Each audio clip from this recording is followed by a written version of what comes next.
എന്ത് വിമർശനം ഉണ്ടായാലും എന്ത് കാര്യം ഉണ്ടായാലും അത് പാർട്ടി ഘടകത്തിനകത്ത് പറയണം. പാർട്ടിക്ക് വെളിയിൽ പറയാൻ പാടില്ല. പാർട്ടിക്ക് വെളിയിൽ പറഞ്ഞാൽ അത് പാർട്ടി അച്ചടക്കത്തിന് വിരുദ്ധമാണ് എന്ന് പഠിപ്പിച്ച ആളാണ് ഞാൻ. ഇന്ന് ഞാൻ നിങ്ങൾ പറഞ്ഞത് വളരെ ശരിയാണ്. നിങ്ങൾ പാർട്ടിക്കകത്തേ പറയേണ്ടത് പറയാതെ പുറത്ത് പറയാൻ പാടില്ല.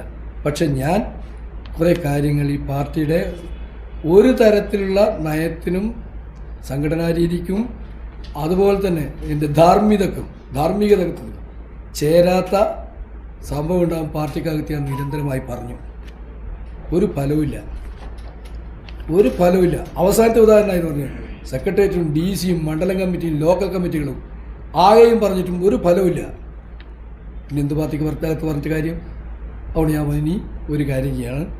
ഇത് പാർട്ടിക്കകത്ത് പറഞ്ഞുകൊണ്ട് ഫലമില്ലാതെ എനിക്ക് ബോധ്യം വന്നു. ഈ 60 വർഷക്കാലം പ്രവർത്തിച്ചൊരു പാർട്ടിയിൽ എനിക്ക് ബോധ്യം. അപ്പോൾ നിങ്ങൾ ചോദിക്കുമായിരിക്കും ഇത് ഇപ്പോഴാണോ നിങ്ങൾക്ക് ബോധ്യം വരുന്നതല്ല, ചില സന്ദർഭമുണ്ട്. പക്ഷേ അന്നേരം ഞാൻ കരുതി അകത്തു നിന്ന് കരുതി.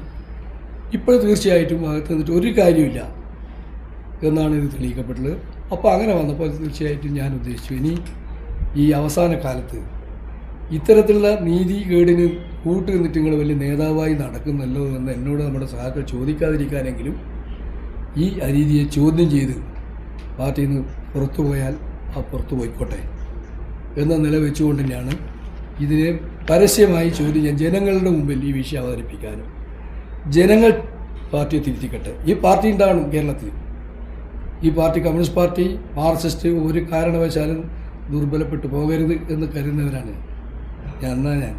ഇതിനെ നമ്മൾ കോൺഗ്രസ് നേതാവ് വേണുഗോപാൽ തന്നെ ഒരിക്കൽ പറഞ്ഞിട്ട് പാർട്ടി CPM തകരാൻ പാടില്ല എന്ന് പറഞ്ഞിട്ട്. അപ്പോൾ അതെല്ലാവരും ആഗ്രഹിക്കുന്ന ഒരു കാര്യമാണ്. പ്രത്യേകിച്ച് ഞാനെല്ലാം ജീവൻ കൊടുത്ത് വളർത്തിയിട്ടുള്ള പാർട്ടിയാണ് ഇത്രയും കാലം. അതുകൊണ്ട് പാർട്ടി ദുർബലപ്പെട്ടു പോകാൻ പാടില്ല എന്നുള്ളത് കൊണ്ട് തന്നെ ഈ പാർട്ടിയെ തിരുത്തണം. തിരുത്തിയില്ലെങ്കിൽ എന്ത് സംഭവിക്കും?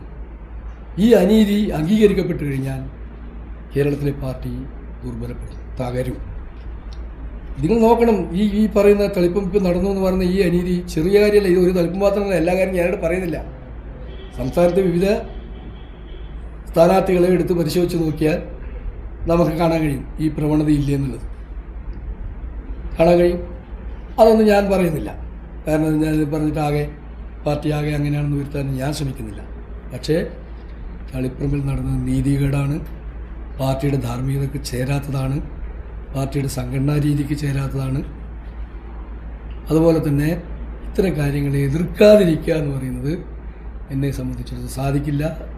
പല എതിർപ്പും നടത്തി അവസാനം എതിർക്കാൻ പരാജയപ്പെടും തോന്നിയ ഘട്ടത്തിൽ തന്നെയാണ് മാഷോട് തന്നെ പറഞ്ഞു, മാഷെ ഞാനില്ല, ഇതിനോട് യോജിക്കാനൊക്കെ ആവില്ല, ഞാനിത് പാർട്ടിയായിട്ടുള്ള എൻ്റെ ബന്ധം വിച്ഛേദിക്കാനാവും, പരസ്യമായി പറയാനാണ്, ജനങ്ങളോട് പറയാനാണ് പോകുന്നത് എന്ന് പറഞ്ഞുകൊണ്ടാണ് ഞാൻ ഇത് അവസാനിപ്പിച്ചത്.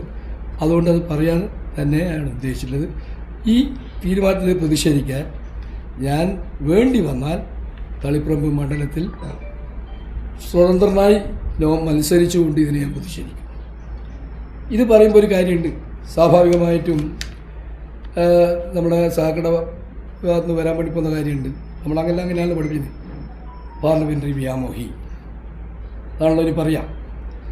എനിക്ക് വയസ്സ് 75 കഴിഞ്ഞു. അടുത്ത പാർട്ടി കോൺഗ്രസോടുകൂടി ഞാൻ പാർട്ടി പ്രവർത്തനം വിട്ടുകണ്ട ആളാണ്. ഇപ്പോൾ പാർലമെൻ്ററി വ്യാമോഹം എൻ്റെ ജീവിതത്തിൽ ഇന്ന് വരെ ഒരു സ്ഥാനം മോഹിച്ച് ഒരു നേതാവിൻ്റെ അടുത്ത് ഞാൻ പോയിട്ടില്ല. എന്നെ മെമ്പറാക്കണം, എന്നെ MLA ആക്കണം, എനിക്ക് ചെയർമാൻ സ്ഥാനം വേണം എന്ന് പറഞ്ഞുകൊണ്ട് ഇന്ന് വരെ ഒരു നേതാവിനെ ഞാൻ കണ്ടിട്ടില്ല. പക്ഷേ ഈ തെരഞ്ഞെടുപ്പ് വന്നപ്പോൾ ഞാൻ വളരെ ആരാധ്യരെന്ന് കരുതുന്ന വളരെ വേണ്ടപ്പെട്ട ആളോട് ഞാൻ ഈ കാര്യം പറയുകയും ചെയ്തിട്ടുണ്ട്. ഞാൻ ഇത്രയും അല്ല, എനിക്കിനി പാർട്ടി സംഘടനയിൽ പ്രവർത്തിക്കാൻ കഴിയില്ല എന്നുള്ള കാര്യം ഞാൻ പറയുകയും ചെയ്തിട്ടുണ്ട്. പക്ഷെ ഒരു കാലഘട്ടത്തിൽ എനിക്കൊരു സ്ഥാനത്തിന് വേണ്ടി ഞാൻ ആഗ്രഹിക്കുകയോ പറയുകയോ ചെയ്തിട്ടില്ല. അപ്പോൾ പിന്നെ പല സ്ഥാനങ്ങളും ഇല്ലെന്ന് ഇപ്പോൾ ഇന്ന് ഞാൻ കേട്ടു ചില ആളുകൾ പ്രചരണം നടത്തുന്നത്, മാഷൊക്കെ എത്ര സ്ഥാനങ്ങളിൽ ഈ കാലഘട്ടത്തിൽ കിട്ടിയ സ്ഥാനം എന്താ നിങ്ങളറിയോ? നിങ്ങളും അറിയണമല്ലോ. എന്നറിയോ? ഒന്ന് ബാങ്ക് പ്രസിഡന്റ്, അതായത് ഏരിയ കമ്മിറ്റി സെക്രട്ടറി ആയിരിക്കും, GPR ജില്ലാ സെക്രട്ടറി ആയിരിക്കും. കണ്ണൂർ കാർഷിക ബാങ്കിൻ്റെ പ്രസിഡന്റ് ഞാൻ. ബാങ്കിൻ്റെ പ്രസിഡൻ്റാകാൻ ഏരിയ സെക്രട്ടറി ഒന്നും വേണ്ട. ലോക്കൽ കമ്മിറ്റി മെമ്പർമാർ എത്രയോ ബാങ്ക് പ്രസിഡന്റുമാരാണ്. എനിക്ക് കിട്ടിയൊരു ബാങ്ക് പ്രസിഡന്റ്. പിന്നെ കിട്ടിയെന്താ അറിയോ? അതൊന്നും തന്നെ ക്ലേസ് ആൻഡ് സിറാമിക്സിൻ്റെ ചെയർമാൻ. എന്താ അതിൻ്റെ അവസ്ഥ എന്തായിരുന്നു? ഒരു ദിവസം പോലും ജോലിയില്ല, തൊഴിലാളികൾ പട്ടിണിയിൽ, ആത്മഹത്യയുടെ വക്കിൽ, ആരും എടുക്കാൻ തയ്യാറില്ലാണ്ട് നിൽക്കുമ്പോഴാണ് എന്നോട് പറയുന്നത് നിങ്ങൾ ഈ ചൈന ക്ലൈൻ്റെ ചെയർമാനായി ചുമതല എടുക്കണമെന്ന് പറഞ്ഞു. ഞാൻ മടിച്ചു, ഞാൻ എടുത്തിട്ടില്ല.